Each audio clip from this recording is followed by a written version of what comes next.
mayam yendang si phajadra yam pakna su jage phangponte sigi kangsu masurage ngarang dagi mangan se tingaga thamabane morok su khara laure yam banate ngari se kabak lawthoga hapana mahao hek layena khara lawthoe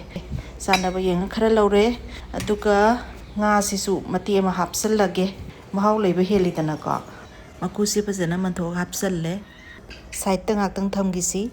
hauzik yendang se kuptak soidoke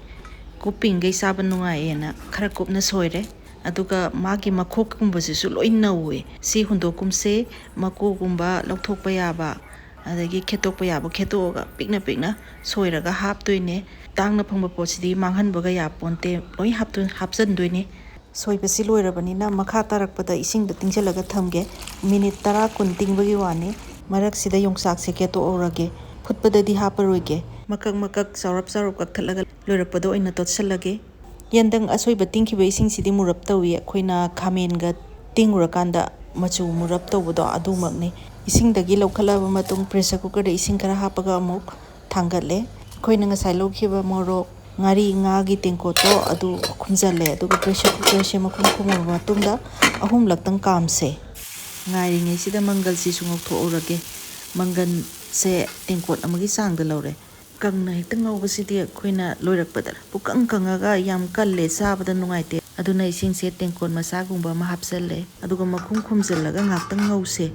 minute 2 gumba ma high flame da thame aduga minute 5 gumba amna medium da thame si matung tarakpadadi makhumsi lawthoga khabaina otana kadana basenaba yare ising hapkhibnena kasu kasaloiko aduga maninduna si loi mulladamni minute 4-5 ba ngawra matungdadi si loisanba yare aduga saringi sida pobli sudo uragi kangsu gidi sumaina pobli subasina hena sana yena khali ahum lakama matungda ngasai yendang dudi compacta haidoga masum kangna sumdoga ingala thamabane murok si melo matungda akoina ahanbada yendang si pajana nuisanse kangsu se hawhan ge haradi akoina pulap nuisandri mamangda yendang sida noi haugadabane aduga madui matungdadi mangan se adum lakpa yare khoina hena khangnarabani ko sigi sidi ana sumaina same gre ngasigi oinadi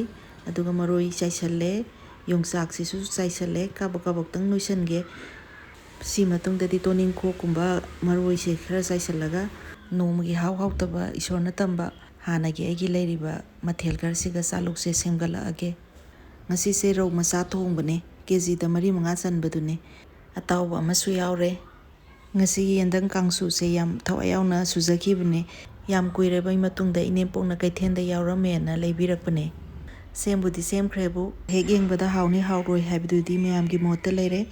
aduna kamenda khara ibiramo hawbu hawni hairasu hawbu hawroi hairasu